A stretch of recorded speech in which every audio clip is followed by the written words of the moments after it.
नमस्कार, मैं हूं जगदीश सिंह और ये हमारे मित्र, जैसा कि आपको पहले भी जान चुके हैं, सुनील यादव जी हैं। तो आज का मुद्दा हम आपके सामने ये रखने वाले हैं कोरोना और कोरोना से संबंधित जितनी भी संस्थाएं हैं या इन संस्थाओं ने आपके दिमाग में या हमारे दिमाग में क्या क्या भ्रांतियाँ फैलाई हुई हैं और इसके ऊपर जो भी प्रकाश डालना होगा वो ये एक संस्था है गावी। उस गावी के ऊपर प्रकाश डालेंगे हमारे मित्र सुनील जी। तो सुनील जी कुछ कहिए। नमस्कार सभी मित्रों को।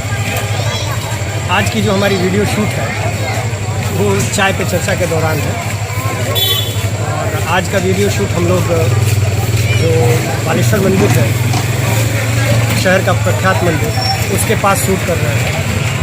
और जैसा कि मित्र ने बताया अभी कोरोना के संबंध में, तो एक चीज़ मैं बता दूं कि कोरोना महामारी नहीं, बीमारी जरूर है। जी, मैं मानता हूँ, जहाँ तक मैंने पढ़ा है, जहाँ तक मैं चीज़ों को जानता हूँ, जो मैंने ऑब्जर्व किया है, जो देश दुनिया में हो रही है घटनाएं हो रही हैं, उनके आधार पर मैं इतना ज़रूर कह सकता हूँ ये महामारी ज़रूर है, लेकिन ये एक बीमारी ज़रूर है, लेकिन महामारी नहीं।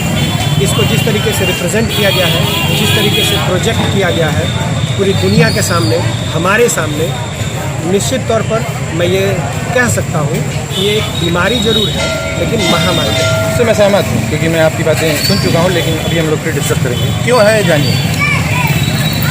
1999 और 2000 के सत्र में बिल गेट्स बहुत बड़े आदमी हैं। माना जाता है कि वो अपनी पूरी संपत्ति दान दे देते हैं, पूरी अर्जित की गई संपत्ति दान में दे देते हैं, लेकिन उनकी हकीकत कुछ अलग है। हर आदमी के दो चेहरे होते हैं, इस शख्स के भी दो चेहरे। एक ऐसे चेहरे से आज हम लोग रूबरू कराएंगे आपको, जो दुनिया में शायद ही ऐसा चेहरा आप देखें किसी दूसरे शख्स का।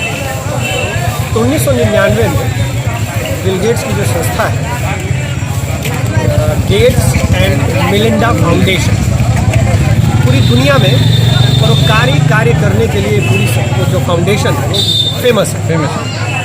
इसने क्या किया कि एक अलायंस क्रिएट किया, लगभग $750 मिलियन से एक संस्था खड़ी की गई।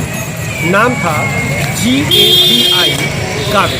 मैं एक बार कह दूं, GAVI गावी संस्था गेट्स ने फाउंडेशन की, ठीक है। तो उसके ऊपर गावी का पूरा नाम है global alliance for vaccination and immunization. जब इस संस्था की शुरुआत की गई, WHO की सहायता की, 10 मिनट ना रहा हो, चलिए बोलते रहिए। और ये बताया गया कि ये जो संस्था है पूरी दुनिया में जो कमज़ोर देश है, जो गरीब देश है, जो निचले स्तर के देश है, जो तीसरी दुनिया के देश है, उन देशों के लिए जो टीकाकरण की व्यवस्था होगी, जो महामारियाँ होंगी, उनको दूर करने की कोशिश की जाएगी। इस फाउंडेशन को $750 मिलियन का सहयोग पहले साल दिया गया गेट्स एंड मिलिंडा फाउंडेशन के द्वारा। इसके अलावा इस फाउंडेशन में दान लिया गया दुनिया के तमाम देशों से, और WHO ने ये कहा कि पूरी दुनिया में जो तीसरी श्रेणी के देश हैं, उन तक इम्यूनाइजेशन और वैक्सीनेशन की व्यवस्था इसके द्वारा की जाएगी। लेकिन वो क्या रहा, आज के समय में सारी चीज़ें एकदम अपोजिट है, उल्टी है। गावी का जिस उद्देश्य से निर्माण किया गया था, आज पूरी दुनिया में गावी को लेकर के पूरी दुनिया की मीडिया लिख रही है, बोल रही है। कोरोना को ही अगर ले लिया तो जर्मनी और इंग्लैंड जैसे देशों में लोगों ने ज़बरदस्ती टीकाकरण के विरुद्ध सड़कों पर उतर करके और सरकार के विरुद्ध नारेबाजी की, और ये कहा है कि किसी भी कीमत पर हम आपके ज़बरदस्ती टीकाकरण के इस आयोजन में सम्मिलित नहीं होंगे। टीकाकरण हो, लेकिन ये टीका लगवाना है या नहीं लगवाना है ये हमारी मर्जी के ऊपर होना चाहिए।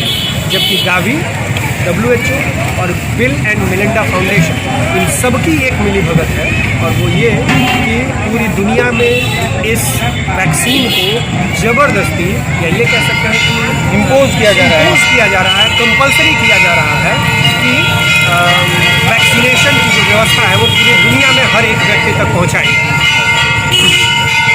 कहाँ तक गया? वो थोड़ा सा बीच में एक व्यवधान हो गया। मैं ये बता रहा था कि बिल गेट्स की पूरी मंशा कि पूरी दुनिया की जो मजबूत इकोनॉमीज़ उन मजबूत इकोनॉमीज़ पर अपना एक अधिकार करें। वो पूरी तरीके से ये चाहता है, ये आधिपत्य जमाना चाहते हैं। बिल्कुल बिल्कुल, वो पूरी दुनिया पर एक तरीके से आधिपत्य जमाना चाहते हैं, पूरी दुनिया को अपने कब्जे में लेना चाहते हैं। आगे के वीडियोज़ में भी मैं एक और आपको बात बताऊंगा जिसमें नहीं, दूसरी संस्था की जो बात अभी हम करेंगे। अच्छा। एक और बात है बड़ी इम्पोर्टेंट कि कुछ दिनों पहले भारत के जो स्वास्थ्य मंत्री डॉक्टर हर्षवर्धन जी, डॉक्टर हर्षवर्धन ने नोएडा में एक हॉस्पिटल के उद्घाटन के अवसर पर एक बयान दिया और उस बयान में उन्होंने ये कहा कि बिल गेट्स की जो सुझाई गई नीतियाँ हैं मेडिकल्स को लेकर उनका हमारा देश भी पालन करने की कोशिश कर रहा है। जानते हैं क्या है? पूरी दुनिया में जितने भी लोग हैं उन सभी लोगों के शरीर के अंदर एक चिप लगाने की, टीकाकरण के नाम पे एक चिप लगाने की व्यवस्था चल रही है। ये कहा जा रहा है कि उस चिप के अंदर आपका पूरा डेटा रखा जाएगा, आपके स्वास्थ्य का डेटा रखा जाएगा। यानी आप कितनी बार किस हॉस्पिटल में गए, कौन कौन सी बीमारियों का आपने इलाज कराया, कौन कौन से मेडिसिन का आपने यूज़ किया, कौन कौन से डॉक्टर्स ने आपको कौन कौन सी मेडिसिन प्रिस्क्राइब की, किस समय किस डेट में किस लैब में आपकी कौन सी जांच की गई, ये सारी के सारे डेटा आपके उस चिप के अंदर रिकॉर्ड करके रखें। ये योजना है। लेकिन इसका साइड इफेक्ट क्या है?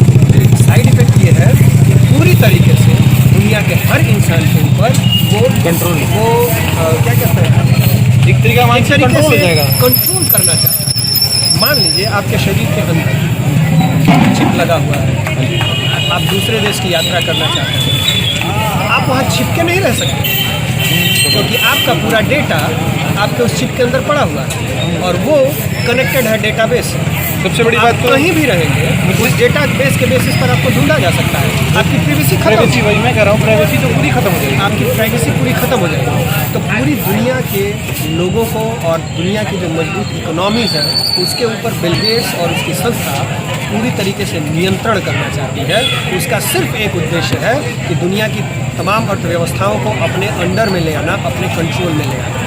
मैं समझ नहीं पा रहा हूँ कि बिल गेट्स जो कि इतने बड़े महादानी बनते हैं उनको तो खुश होना चाहिए, WHO को खुश होना चाहिए कि कोरोना की वैक्सीन अमेरिका भी बनाने की तरफ बढ़ चुका है। अमेरिका ने कहा है कि 1 नवंबर से मैं अपने यहाँ टीकाकरण का कार्यक्रम शुरू करूँगा। रशिया ने भी शुरू कर दिया है। लेकिन बिल गेट्स की संस्था, गेट्स एंड मिलिंडा फाउंडेशन और साथ ही साथ WHO लगातार इस बात को डिनाई करते हैं कि रूस और अमेरिका के जो बनाई गई वैक्सीन वो किसी काम लायक नहीं है।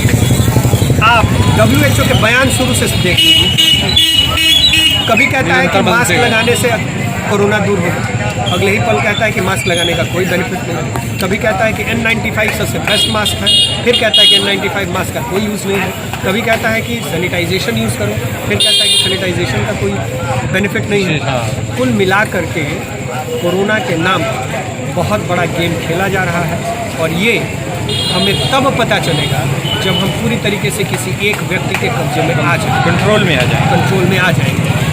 और जो गेट्स एंड मिलिंडा फाउंडेशन है और साथ ही साथ जो सर यहाँ पर एक रोकना चाहूँगा सर, आपने मेरे से बीच बीच में एक बात सीरम की भी कुछ बात बताई थी।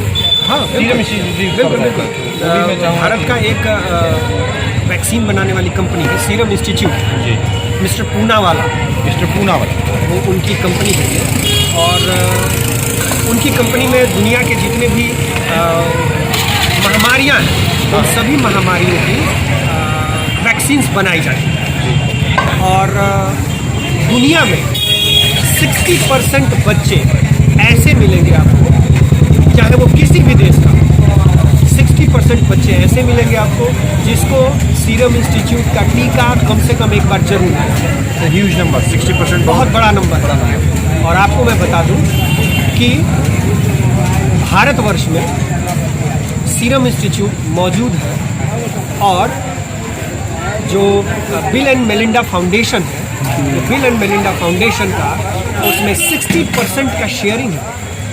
ओके। अब 60% का शेयरिंग है। अब सोचिए जब वो वैक्सीन बिकेगी, प्रोडक्शन हो उसका प्रोडक्शन होगा तो उसके प्रॉफिट का 60% किसके हिस्से में जाएगा? जाहिर सी बात है कि बिल गेट्स के पास है। तो एक तरफ तो वो दान भी कर रहा है, दूसरी तरफ वो प्रॉफिट भी कमाने की कोशिश कर रहा है। तो ये इन्होंने अच्छाई का चोंगा जो पहना हुआ है, तो उसको समझने की कोशिश कीजिए। सर ने बहुत कुछ बताया इसके बारे में, है ना। तो फिलहाल तो मैं ये कहना चाहूँगा कि अभी और भी कुछ ऐसी संस्थाएं हैं जो बाद में बनाई गई, जो इस व्यवस्था में लाई गई। तो वो क्यों बनाई गई और क्या उनकी वजहें हैं बनाने की, वो क्यों एग्जिस्टेंस में आई, अगर गावी पहले से थी तो उसको एग्जिस्टेंस में, दूसरी संस्थाओं को एग्जिस्टेंस में लाने की क्या आवश्यकता पड़ी, इसके पीछे का भी हम देखेंगे सत्य क्या है। और फिलहाल के लिए नमस्कार। और ऐसी सारी व्यवस्थाओं पे जैसा कि हम हमेशा कहते हैं, फिर से कहेंगे आग थू। आई थिंक हो गया होगा।